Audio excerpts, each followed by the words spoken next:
language integrated learning. So our topic today is about infusing Islamic elements in English language teaching for primary school students. Jadi fokus saya lebih mengintegrasikan bahasa Inggris ke konten keislaman, karena saya dalam konteks kita SD Muhammadiyah, SD Aisyah, terus kita Muslim country gitu. Jadi learnersnya our target learners Muslim, jadi sesuai dengan konteks itu. The next one. So our focus today is about what, why, and how.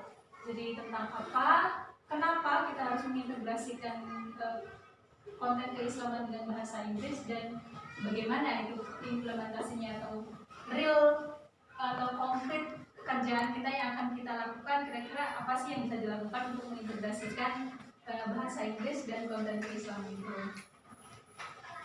So it is basically similar to Ibu Faida and Pak Admin. So it is the idea of integrating English language teaching and Islamic knowledge. Ada yang mengajar al-Islam? Ada yang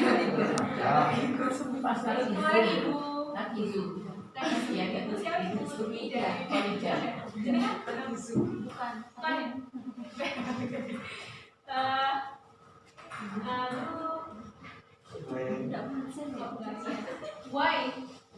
Kita perlu lokal konten. Lokal konten itu jadi kita tarik ke konteks kita. Kalau bahasa Inggris itu kan konteksnya bisa jadi bukan konteks kita, karena konteksnya bisa jadi barat begitu ya. Jadi kita tarik ke konteks kita, ada dua yang bisa kita lakukan. Tarik ke konteks keindonesiaan, misalkan kita diskusi tentang pahlawan Indonesia atau sejarah Indonesia begitu, atau ke konteks Islam. Islam kan konteks kita juga kan, ya konteks sekolah Islam gitu. Lalu yang kedua ini English learning sources. Kita perlu sources itu bisa jadi buku, bisa jadi video atau yang lainnya. Jadi kita perlu memperbanyak buku-buku bahasa Inggris itu dengan konten keislaman atau konteks keindonesiaan. Jadi kita tarik ke konteks kita atau kita lokalisasi gitu. Jadi ada konteksnya tidak dulu di barat, karena tadi Pak Alimin kayaknya beberapa kali saya merekam itu menyampaikan clear itu dekat dengan kultur gitu. Jadi kultur, karena kultur kita di Indonesia, jadi kultur Indonesia itu ya, kalau kita bicara Indonesia ya tentang Islam juga. Lalu yang ketiga adalah language and culture. Kalau Bapak Ibu tahu, berdasarkan teori itu language and culture are tightly bound. Jadi kalau kita belajar bahasa itu sangat dekat sekali dengan budaya. Jadi dua hal atau dua aspek ini tidak bisa atau sulit dipisahkan. Jadi ketika ada yang pernah belajar bahasa Arab ya, kayaknya semuanya belajar bahasa Arab. Kita ketika belajar bahasa Arab, otomatis kita juga akan belajar kultur konteks Arab, ya kan? Misalkan bahasa Arab, ketika menyapa kita bilang assalamualaikum, gitu kan? Itu sudah kultur. Gimana kalau Barat? Misalkan tadi saya bilang selamat pagi, Bapak ini good morning. Jadi kita sudah belajar kultur ketika menyapa. Harusnya good morning bukan selamat pagi kalau ngomongin bahasa Inggris ya, gitu ya. Itu. Nah, language and culture, karena bahasa Inggris ketika belajar bahasa itu kita dekat dengan kultur, tidak dipungkiri bahwa bahasa Inggris itu kulturnya Barat, ya, kulturnya Barat, Western culture. Nah, kultur itu ada yang bagus, ada yang enggak. Misalkan di Indonesia kultur yang bisa kita adaptasi, ada juga kultur yang bisa kita adaptasi di sekolah Islam, ada yang enggak. Misalkan kultur Indonesia enggak bisa kita adaptasi di sekolah Islam, atau misalkan kultur yang kalau ngomongnya kan gerakannya dulu apa dahlan, yang Madalan, TBC. Itu kan berbicara kultur ya. Kultur apa yang diperangi, misalkan diperjuangkan Ahmad Dahlan untuk tidak dipakai dalam Islam. Dulu kan kultur banget kan itu apa, sajen-sajen dan sebagainya itu. Animisme, dinamisme. Betul. Itu kultur, tapi kan tidak itu bertentangan dengan nilai kita, nilai Islam gitu. Misalkan kultur apalagi di Indonesia yang tidak bisa kita pakai. Kalau kita berbicara budaya luas sekali. Misalkan kultur yang bagus, misalkan di Malang ada kultur bahasa walian, itu masih acceptable bagi kita.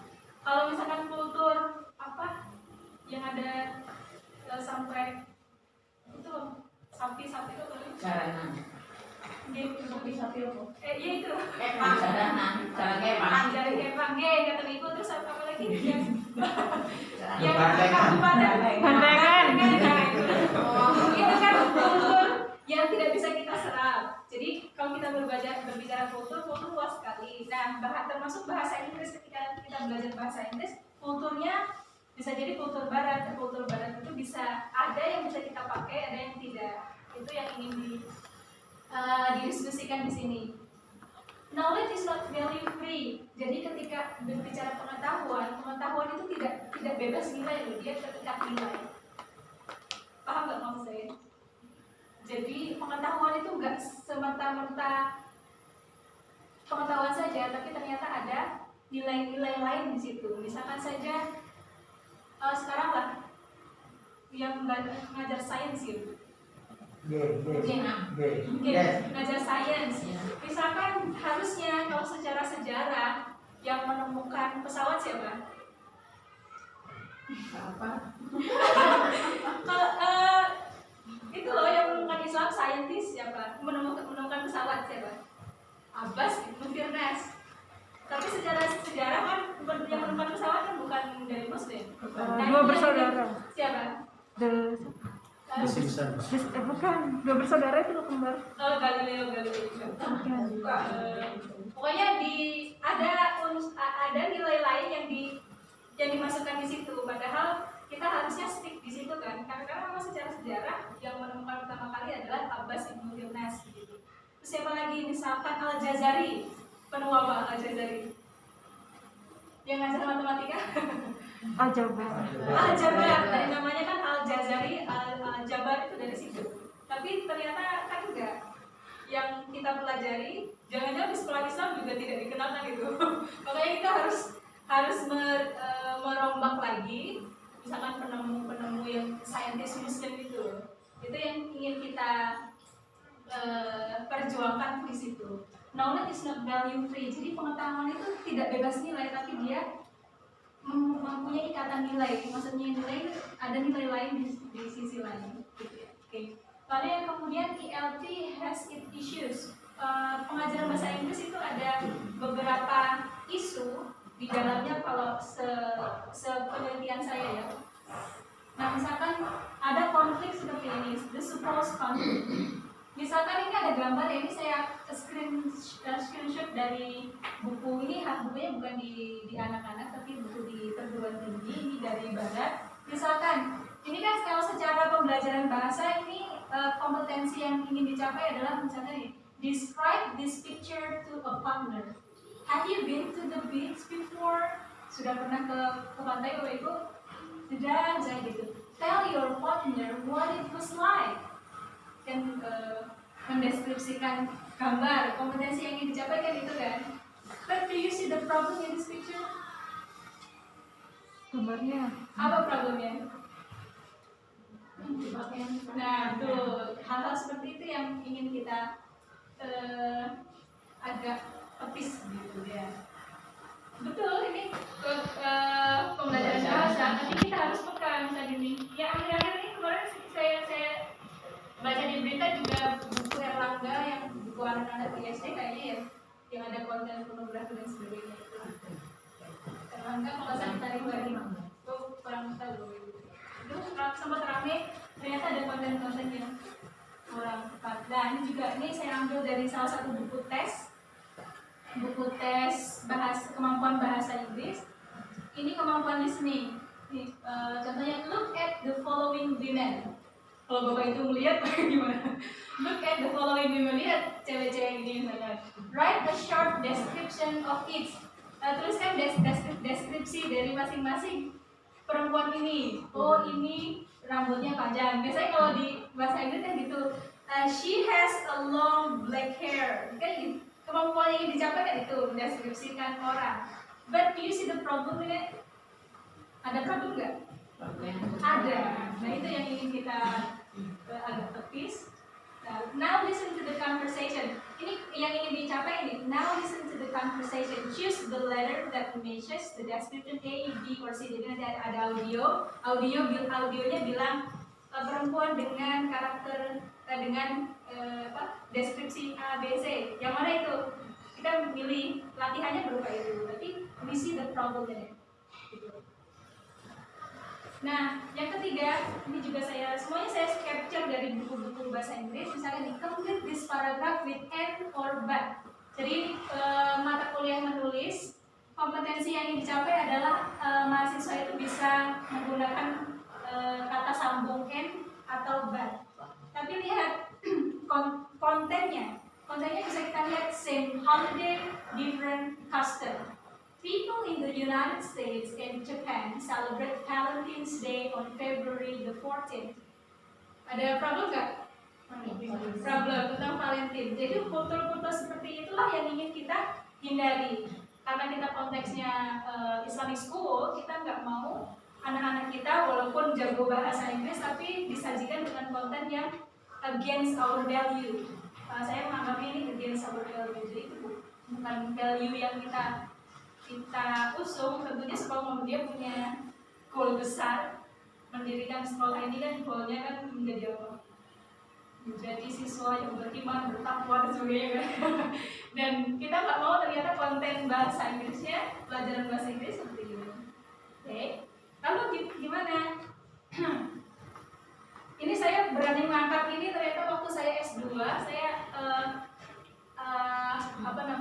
starting point atau titik balik saya itu ketika saya S2 itu dosen saya dari Poland kan memberi saya artikel seperti ini. Saya kaget.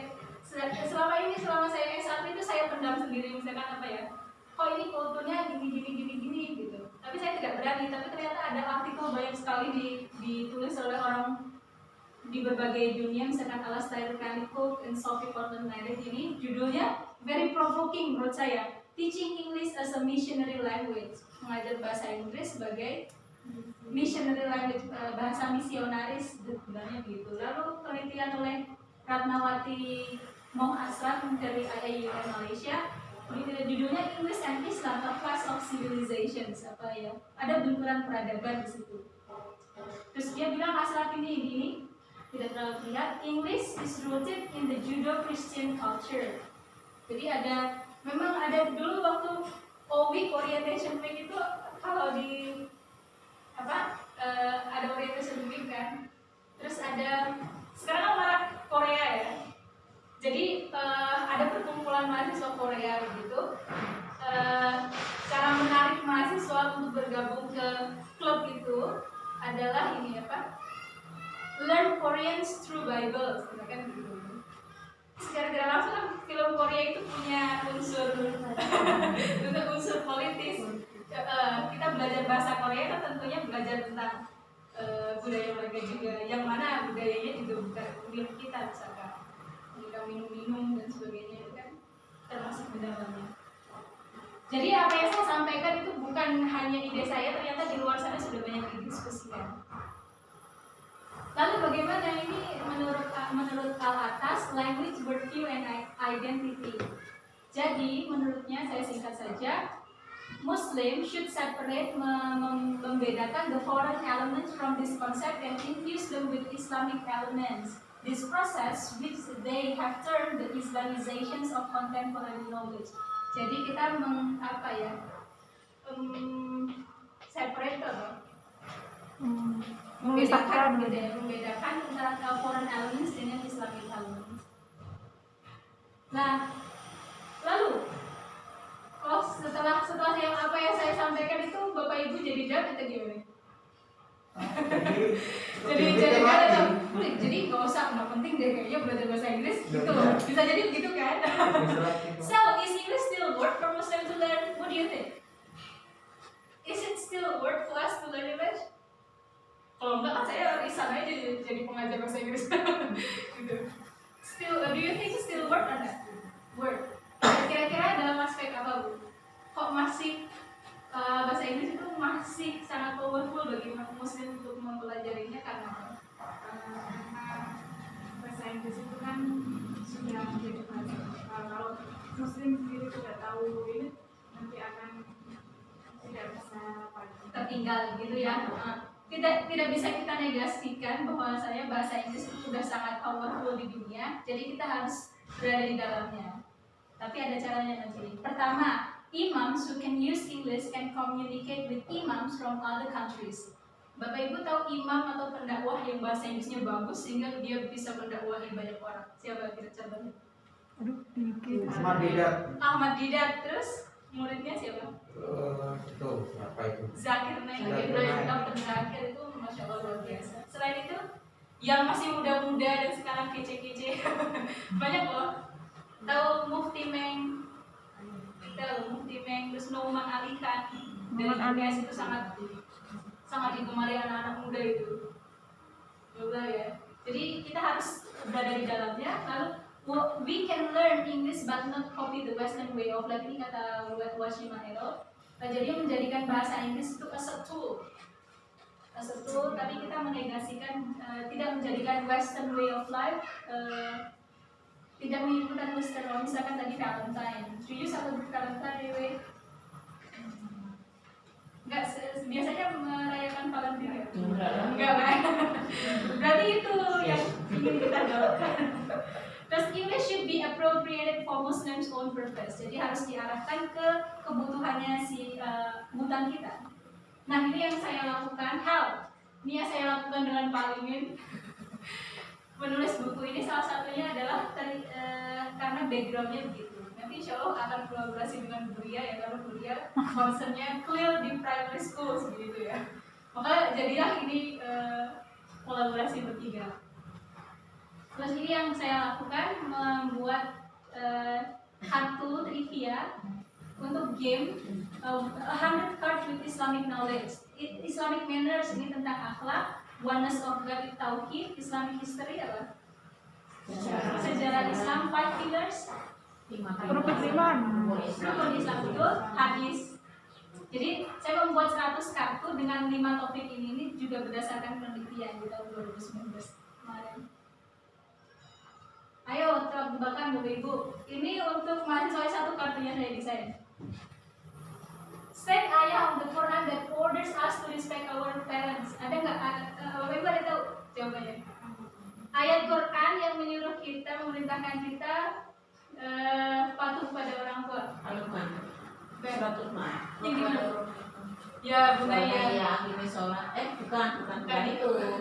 Yang mana? Lukman. Apa? Bukan Oh, Lukman itu. tuh, Berarti yang itu loh. Sayangilah ibumu yang telah mengandungmu selama dengan sakit itu.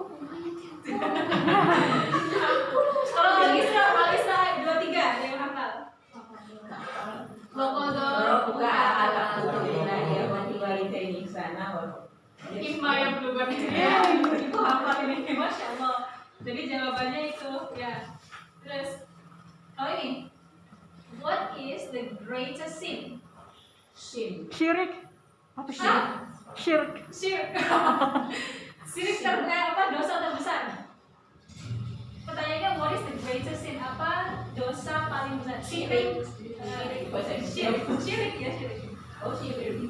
Atau polytheism. Poly kan Lebih dari satu. Oh. Poligami ya. Poly. Oh. Ya itu. Yang ketiga, ayo Islamic history topiknya. Who is the greatest Khalifah chosen after the death of Prophet Muhammad SAW? Ayo, Sid. Abu Bakar. Abu Bakar Siddiq. Oke, betul. Oke, what about this? Ini tentang 5 pillars of Islam. Which direction, tahu direction Bapak Ibu?